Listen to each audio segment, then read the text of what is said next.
Hello बच्चों, विद्युत चुम्बकीय प्रेरण हम पिछले टर्म पर ख़त्म कर चुके हैं। आज हम आपको प्रकाश नाम का अध्याय, जो कि 10वें नंबर पर है आपके विज्ञान की किताब में, उसकी शुरुआत करने जा रहे हैं। तो उस अध्याय में आपको जो गोलीय परावर्तक होते हैं, यानी उत्तल दर्पण एवं अवतल दर्पण, उनके बारे में बताया जाएगा। किताब में वही सब लिखा हुआ है। समतल दर्पण का उतनी जानकारी नहीं दी गई है क्योंकि वो 8वीं तक हो जाती है। तो हम उत्तल दर्पण और अवतल दर्पण के बारे में ही आपको बताने जा रहे हैं।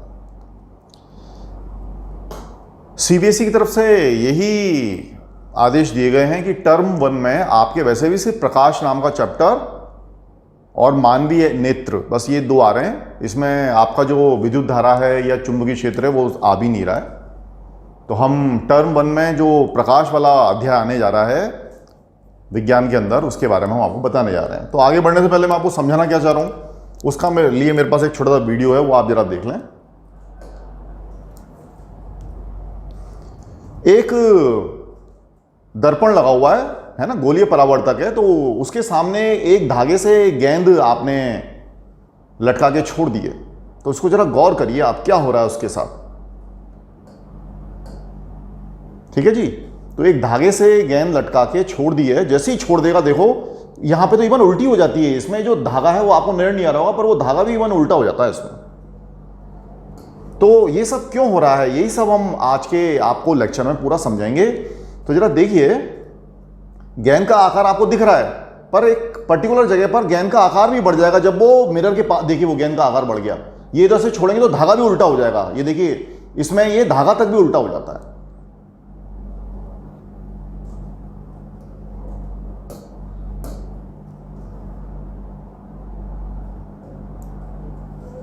तो ना सिर्फ गेंद का आकार बढ़ता जा रहा है जब उसका प्रतिबिंब बनता है, बल्कि वो उलट भी जाती है। तो जो वस्तु है, कौन, गेंद, इसकी उस गोलीय परावर्तक से दूरी पर निर्भर है कि किस तरीके का प्रतिबिंब, बड़ा बनेगा कि उल्टा बनेगा। तो मैं आपसे, शायद आपको ना भी दिख पा रहा हो, पर ये गेंद है ऊपर, पर इसका प्रतिबिंब देखिए किसी स्थिति में नीचे की तरफ बनने लगता है और धागा भी नीचे चला जाता है। सबसे बड़ी बात यह। तो ये सब आज हम गोलीय परावर्तक में हम सीखेंगे। तो मैं इस वीडियो पे वापस से आऊंगा, तब तक हम अपनी मेन थ्योरी के पास आते हैं। तो गोलीय परावर्तक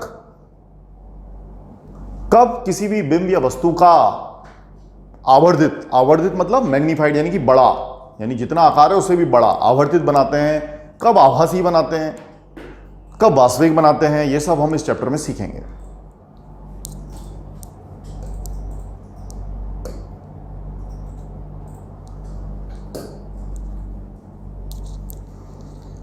तो कक्षा 10 विज्ञान अध्याय 10 प्रकाश नाम का चैप्टर है। तो अभी शुरुआत तो अपन परावर्तन से ही करेंगे, अब वर्णन तो काफी बाद में आ पाएगा। और ये मैंने लिख ही दिया है कि सीबीएसई तरफ से ये आदेश जारी हुए हैं कि टर्म 1 में, जो कि आपके 90 मिनट का पेपर होगा करीब नवंबर या दिसंबर में, अभी डेट नहीं आई है, पर मंथ टेंटेटिव एक अनुमानित महीना दे दिया है। तो 90 मिनट का क्वेश्चन होगा। और उसमें जो क्वेश्चन आएंगे वो लिखने वाले नहीं आएंगे, बल्कि में टिक लगाने वाले आएंगे कि आप अब सदर 4 चॉइस होंगी, उसमें किसी पे भी आप टिक लगा लें। ठीक है जी। तो टर्म 1 में साइंस के अंदर ये लाइट वाला या प्रकाश वाला और मानव नेत्र आएंगे फिजिक्स में, और बाकी हम जैसे जैसे बढ़ते जाएंगे वैसे हम बताते जाएंगे। ठीक है। तो क्या पढ़ाना है, गोलीय परावर्तक पढ़ाना है, उसका वीडियो मैं आपको दिखा चुका। अब हम जैसा आपके सीबीएसई की बुक में लिखा हुआ है वैसा और कुछ हमारी स्टिल पीडीएफ के थ्रू हम आपको बात समझा दे रहे हैं। तो सबसे काम की बात तो ये कि भाई कोई भी वस्तु हमको दिखती क्यों है। अरे भाई कमरे में तुमने लाइट बंद कर ली, अंधेरा है, तो हम तो खुद को नहीं दिखाई देते, वस्तु को तो छोड़िए। समझ रहे हैं? यानी किसी भी वस्तु को या व्यक्ति को देखने के लिए हमें रोशनी की जरूरत है। तो वो रोशनी वहां कर क्या रही है? अरे भाई वही रोशनी उस वस्तु पे पड़ती है या आदमी पे पड़ती है, फिर वहां से परावर्तित होती है। ठीक है। चैप्टर कौन सा टॉपिक पढ़ रहे हैं अपन? परावर्तन। तो यही परावर्तित प्रकाश जब हमारी आंखों पर पड़ता है या आंखों द्वारा ग्रहण किया जाता है, तब जाके हम वस्तु को देख पाते हैं। तो वस्तु को देखने की प्रक्रिया क्या है? यही परावर्तन, कि सूर्य अथवा कोई बल्ब या लाइट, या आजकल तो एलईडी बल्ब आ गए हैं, तो इनसे निकला हुआ प्रकाश जब किसी वस्तु या व्यक्ति पर गिरता है तो वहाँ से परावर्तित होता है। परावर्तन के नियम अभी हम देखने जा रहे हैं कि किन नियमों के अंतर्गत परावर्तन होता है। तो वहाँ से परावर्तित होता है और फिर वो जब वो हमारी आंखों पर पड़ता है तो हम वस्तु को देख पाते हैं। अब एक शब्द और सीख लें, प्रकाश किरण। प्रकाश हमेशा एक सरल रेखा पथ में गति करता है। 10वीं क्लास के लिए काफ़ी ये चीज़, बड़ी क्लासों में सरल रेखा नहीं रहती, तब वो तरंग बन जाता है, पर 10वीं क्लास के बच्चों के लिए अभी पर्याप्त है कि प्रकाश जब भी किसी बड़े आकार के खिड़की, दरवाजे या वस्तु पर पड़ता है तो उसका पथ कैसा माना गया है? सरल रेखा, यानी एक स्ट्रेट लाइन, सीधी लाइन में चलता है। ठीक है जी। यही वजह है कि किसी छोटे प्रकाश स्रोत से किसी अपारदर्शी वस्तु की तीक्ष्ण छाया बनती है। तीक्ष्ण छाया, छाया क्यों बन रही है? अरे भाई, वो सीधा जो जाने वाला प्रकाश था, मैंने एक सामने सिक्का रख दिया तो सिक्के की यहां पर क्या बन जाएगी? काली छाया बन जाएगी। काली छाया क्यों बन जाएगी? क्योंकि जो सीधा प्रकाश आया वो सिक्के से टकराया तो सही, पर वो पार नहीं कर पाया। तो सिर्फ जो ऊपर का प्रकाश जो सिक्के के परे रहा, सिर्फ वहां तो रोशनी मिल जाती है और यहां पर अंधकार छा जाता है। तो ये तीक्ष्ण छाया की यही बात कर रहा है। तो जो सिक्के की किसी दीवार या स्क्रीन पर जो तीक्ष्ण छाया बनी, उससे पता चला कि प्रकाश हमेशा सरल रेखा में चलता है। बाकी बड़ी क्लासों में जब 12वीं में आएंगे तो आपको पता चलेगा कि वो तरंग रूप में भी चलता है। तो 10th तक में अभी आपका वो सीधे रेखा में उसका पथ माना जाएगा। अब हम प्रकाश के परावर्तन के नियम देखेंगे। और समतल दर्पण हालांकि 10वीं के पाठ्यक्रम में नहीं है, इसलिए समतल दर्पण के बारे में तो हम बहुत ही छोटा सा समझेंगे। बाकी गोलीय दर्पण हमारे पाठ्यक्रम में है, उसके बारे में हम विस्तार से सीखेंगे। ठीक है जी। तो प्रकाश के परावर्तन के नियम।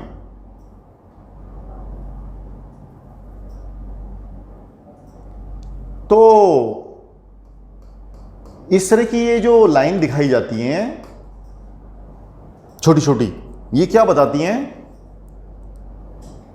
कि किसी भी कांच के पीछे जो पॉलिश की जाती है, आप भी जानते हैं कोई मिरर है ना, कोई भी कांच या मिरर ज़्यादा अच्छा शब्द है, तो मिरर या हिंदी में परावर्तक जब बहुत पुराना हो जाता है तो पता है उसमें चेहरा भी नहीं दिखता। क्यों? क्योंकि उसकी पीछे की पॉलिश हट जाती है। ये वो पॉलिश को ही दिखा रहा है। तो ये पॉलिश ही है जो कि कांच को परावर्तक बनाती है।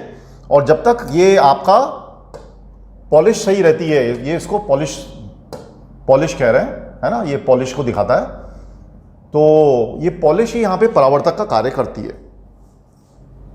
तो इस पॉलिश्ड सरफेस पर हमने एक लंब, अभिलंब का होता है, एक लंब खींच लिया हमने, यानी ये इसके साथ 90 डिग्री का कोण बना रहा है। ठीक है जी।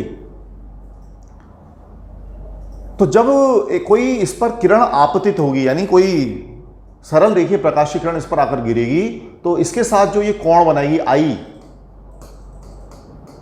जिसको हम क्या बोल रहे हैं? आपतन कोण। आई को क्या नाम दिया है हमने? आपतन कोण। यानी वह कोण जिस पर कि कोई सरल रेखीय प्रकाश आपतित हुआ है और उसने अभिलंब के साथ जो कोण बनाया है वो कहलाएगा आपतन कोण। परावर्तन कोण को हम किससे दिखा रहे हैं? आर से। देखिए ये रहा परावर्तन कोण। तो टक्कर के बाद वो प्रकाश की किरण परावर्तित हो जाती है, यानी ये आती हुई, ये जाती हुई। तो जाती हुई किरण या परावर्तित किरण अभिलंब के साथ जो कोण बनाती है वो आपका आर से दिखाया जाता है। ये लीजिए। तो बराबर होने का मतलब ये, तो इसको आप नोट करें।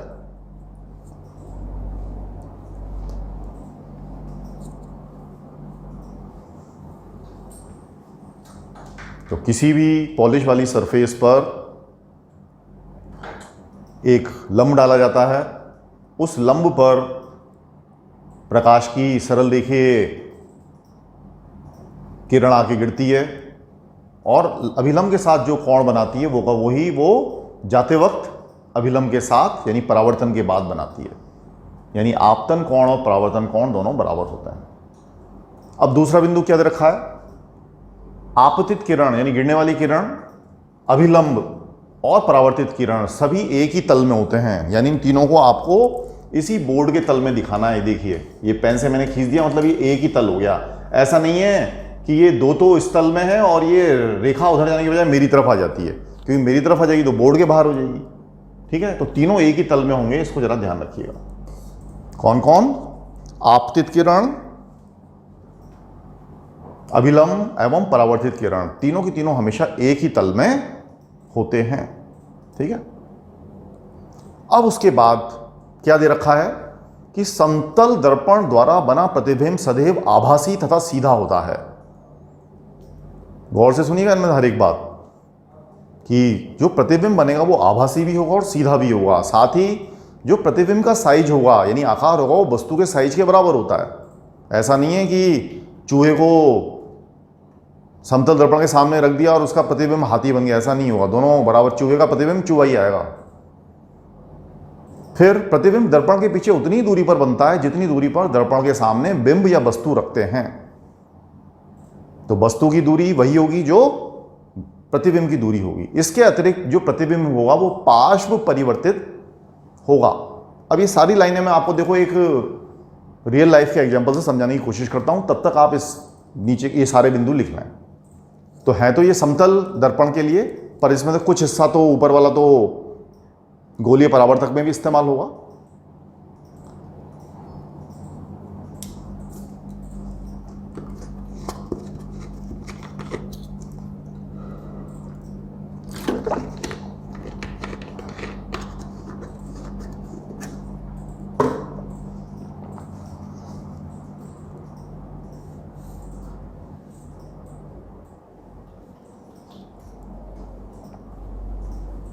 तो मैं वो आपको ये समझाता हूँ। आभासी, सीधा, बराबर दूरी, पाश परिवर्तित, ये अपन बताने की अब कोशिश करते हैं। तो ये जो नियम हैं ये तो गोलीय परावर्तक में भी लगेंगे। तो गोलीय परावर्तक यानी वही उत्तल दर्पण और अवतल दर्पण है ना, तो गोलीय दर्पणों में ये नियम लगेंगे। समतल में तो लग ही रहे।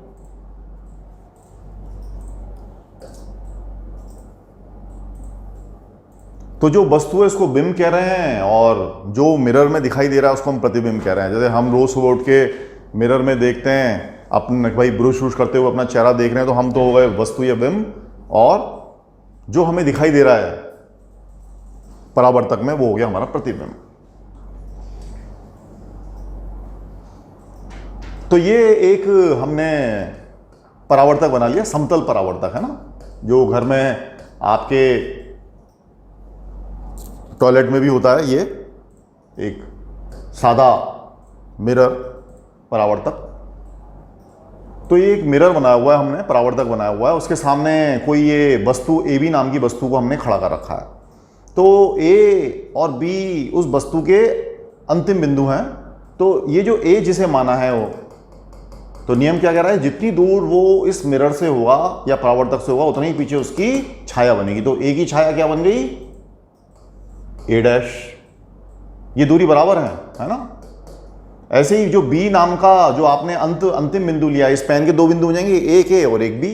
तो बी की भी जितनी दूरी यहां से होगी उतनी की दूरी यहां से बना लो, बाद में इन ए डैश और बी डैश को मिला लो, बस। तो ये बिंब हो गया या वस्तु हो गई, ये उसका प्रतिबिंब हो गया। अरे आप भी सोई से ब्रश करते हैं तो चेहरा देखते हैं ना मिरर में, तो क्या होता है भाई, जितना आपके चेहरे की ये ए मान लो, ये बी मान लो, हो गए वही उतनी साइज का तो दिखता है। ऐसा थोड़ी कि तुम्हारा चेहरा सुबह उठ के हाथी का हो जाता है। तो आकार बराबर रहेगा, ठीक है जी। तो समतल परावर्तक में आकार हमेशा बराबर रहेगा। पर ये कह रहा है, मतलब सीधा तो है ही है, समझ रहे हैं। ब्रश कर रहे हैं तो क्या हुआ, मिरर आपकी जब वो प्रतिबिंब बनेगा उसमें भी ब्रश नीचे के हिस्से में दिखेगा, ऐसा नहीं कि वो माथे पर हो रहा है आपके। तो प्रतिबिंब सीधा बनेगा। आभासी क्यों, ये जरा देखिए। अब आप आभासी की लिए मैं आपको समझाता हूं। मान लीजिए जो आपका जो टॉयलेट है बिल्कुल पड़ोसी के और आपके जो बीच की दीवार होती है ना, कई बार फ्लैट सिस्टम होता है या मकानों में भी ऐसा होता है, एक दीवार कॉमन होती है भाई, कहीं ना कहीं तो आपका प्लॉट या फ्लैट खत्म होगा ना। तो जहां पर आपका घर है और आपके पड़ोसी का घर है, ठीक है जी, उसके बीच की दीवार पर ही आपने वो मिरर या समतल परावर्तक लगा रखा है और आप बढ़िया ब्रश कर रहे हैं। अब ब्रश कर रहे हैं, अब मान लीजिए आप पीछे हटे, तो पीछे हटते हैं आप, तो जितनी दूरी ये है उतनी की उतनी ये दूरी होगी, तो ये बढ़ती जाएगी ना। समझ के देखिए बात को।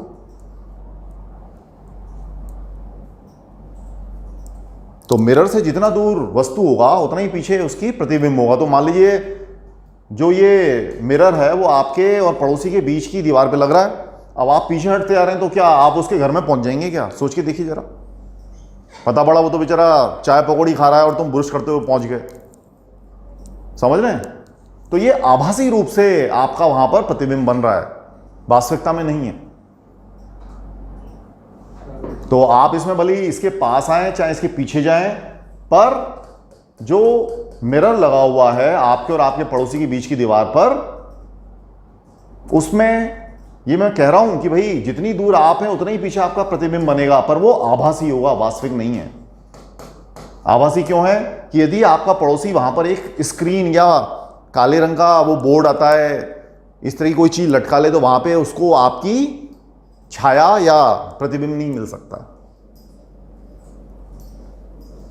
तो किसी भी मिरर में आप जितना पीछे हटते जाएंगे, उस मिरर में आपकी प्रतिबिंब भी पीछे हटता चला जाता है, पीछे जलता चला जाएगा। आप इधर हट रहे हैं तो वो भी इधर जा रहा है, पर वो आभासी है। आभासी का मतलब ये होता है कि उसको आप किसी स्क्रीन पर या पर्दे पर नहीं ले सकते हैं। ठीक है, समझना मुश्किल है, पर एक प्लेन मिरर या समतल परावर्तक पर आप इस एक्सपेरिमेंट को करिएगा। ठीक, तो आप पीछे हट रहे हैं, आपका प्रतिबिंब भी हट रहा है, पर उस जो प्रतिबिंब पीछे की तरफ हट रहा है, तो ऐसा नहीं है आपको पड़ोसी को लग जाए कि अरे भाई ये तो मेरे घर पे आ गया। मतलब मेन गेट की बजाय वो मिरर में पीछे हटते हटते ही उसकी छाया मेरे घर में आ गई, ऐसा कभी भी नहीं होता, ये आप भी जानते हैं। तो इसीलिए इसको आभासी कह रहे हैं, क्योंकि इसको हम स्क्रीन पर या किसी पर्दे पर नहीं ले सकते हैं। हाँ, तो दूरी वाली बात बता दी, सीधा तो बनेगा आभासी इसलिए क्योंकि उसको आप पर्दे पे नहीं ले सकते। जब भी प्रतिबिंब को आप पर्दे पे नहीं ले पाते तो उसको हम आभासी प्रतिबिंब कहते हैं। पाश परावर्तित, और मैं आपको बता देता हूं क्या होता है पाश परावर्तित का मतलब। मान लीजिए मिरर है ना, शीशा है, मतलब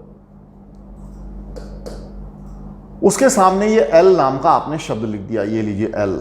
तो इसको मैं ए बोल रहा हूं, इसको मैं बी बोल रहा हूं और इस वाले को सी बोल दे रहा हूं। अभी आप क्या देख के आए? जितनी दूरी पर कोई बिंदु मिरर से होगा उतनी पीछे उसकी इमेज बनेगी। तो सी तो चलो यहां बन गया क्योंकि ये दूरी बराबर मान ली। ऐसे ही बी भी उसके नीचे, तो बी यहां बन गया। अब जरा दिन को तो हमने मिला दिया। अब जरा देखिए ए के बारे में। ए क्या है? ए की दूरी कम है किसके बनिस्पत? सी की बनिस्पत। तो ए का और पास में प्रतिबिंब बनेगा। देखो आप, देखो उल्टा हो गया क्या? एल जो है वो उल्टा हो गया। इसी को पार्श्व परिवर्तन कहते हैं। ये लीजिए, पार्श्व परिवर्तन हो गया। तो इसमें कुछ नहीं किया हमने भाई, जितनी दूरी पर बिंब होगा उतनी पीछे उसका प्रतिबिंब होगा। ए जो है वो काफी पास था तो उसका प्रतिबिंब भी पास में बन गया, तो एल जो है वो उल्टा हो गया।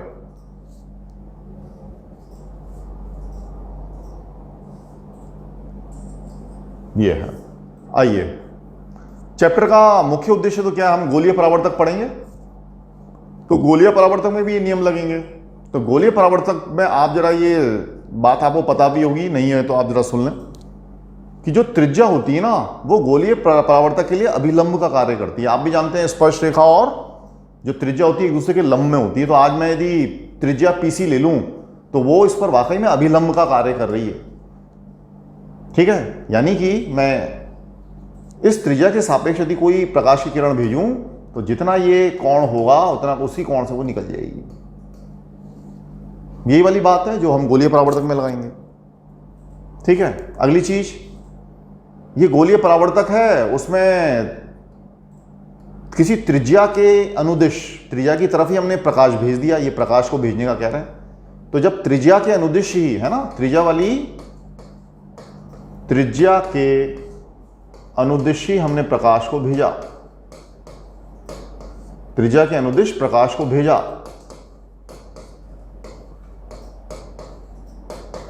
तो क्या हुआ?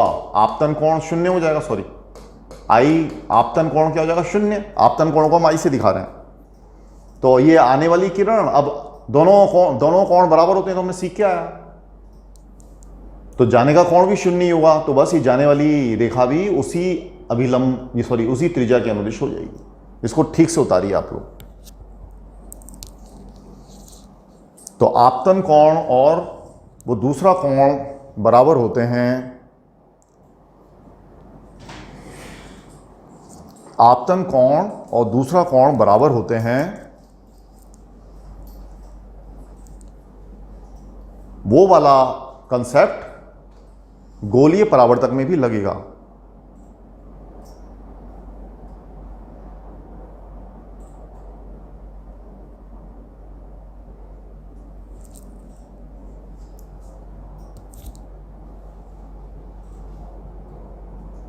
ठीक है बच्चों, अभी थोड़ी सी कैमरे की सेटिंग चल रही है, थोड़ा सा आप इसमें सहयोग करिए, कई बार उसकी ऑटो सेटिंग बिगड़ जाती है।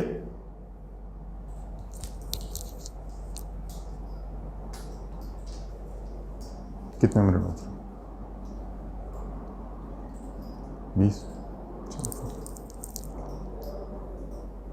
तो इसको हम बहुत इस्तेमाल करेंगे इस चैप्टर में।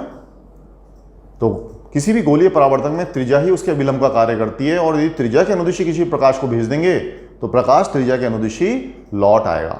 या आज हम यहाँ समतल परावर्तक में भी बात सोच लें तो जरा देखिए, ये अभिलंब है, अभिलंब के अनुदिशी कोई प्रकाश की किरण भेजेंगे तो वो प्रकाश वापस से उसी रास्ते पर लौट आता है, क्योंकि दोनों कोण बराबर होते हैं। ठीक है जी।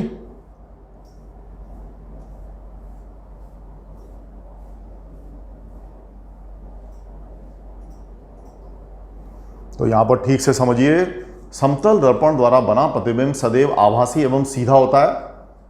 यानी यदि आज मेरे पैर नीचे हैं, बाल ऊपर है, तो मेरे प्रतिबिंब भी ऐसा ही बनेगा, जिसमें पैर नीचे होंगे, बाल ऊपर होगा। ठीक है। प्रतिबिंब का आकार भी बराबर होगा वस्तु के, बिल्कुल सही।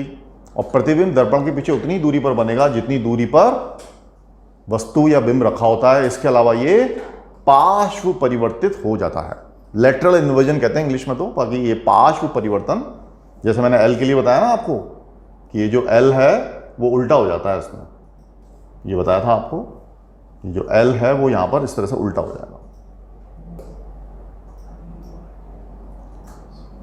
तो अब हमारे मुख्य बिंदु पर आ जाएं। आपकी किताब में 10.2 करके दे रखा है, तो 10.2 करके दे रखा है, और इसमें पढ़ने मुख्यतः दो ही हैं, एक अवतल दर्पण और एक उत्तल दर्पण। ठीक है जी। तो गोलीय दर्पण जिसका कि परावर्तक पृष्ठ जिसको कि अपन ने इस तरह से दिखाया, ये देखिए, यानी पॉलिश कर दिया हमने। तो इसमें देखिए, इसमें तो पॉलिश जो है वो बाहर की तरफ है, तो परावर्तन अंदर की तरफ से होगा। इसमें देखिए पॉलिश, देखिए गोले के केंद्र की तरफ है, तो इसमें जो परावर्तन होगा वो बाहर की तरफ होगा। समझने की कोशिश करिए। देखिए इस तरह से गोला बनता,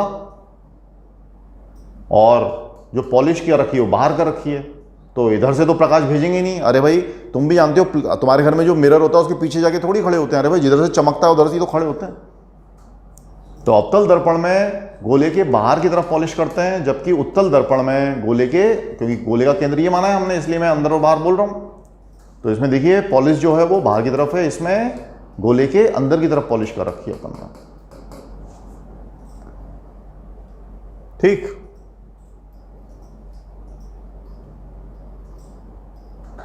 तो परिभाषा लिख लें आप। अवतल दर्पण, ये तो आपने उम्मीद बना ही लिया होगा।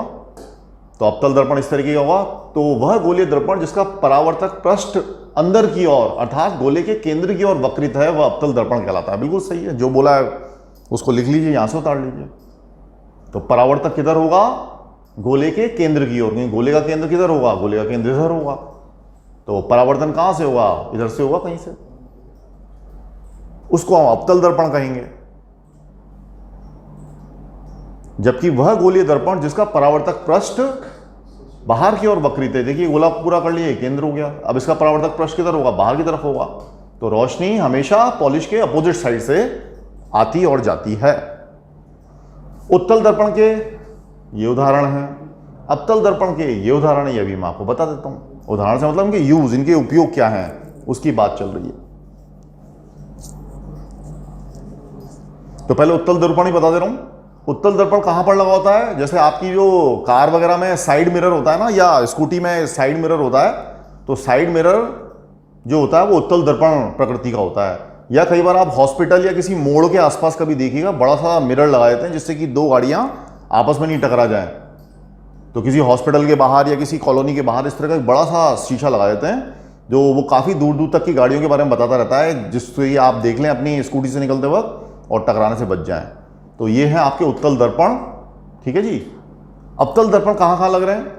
टॉर्च में, सोलर कुकर होता है उसमें, और ये किसी भी गाड़ी कार वार का जो होता है ना, लाइट, हेडलाइट जो कहलाता है, वहां पर भी क्या लगता है आपका, ये अवतल दर्पण लगता है। तो उत्तल दर्पण, कार का साइड मिरर और पीछे देखने के शीशे में जो रियर मिरर कहलाता है, या हॉस्पिटल आदि के बाहर या कॉलोनी के बाहर लगने वाला है बड़ा सा मिरर।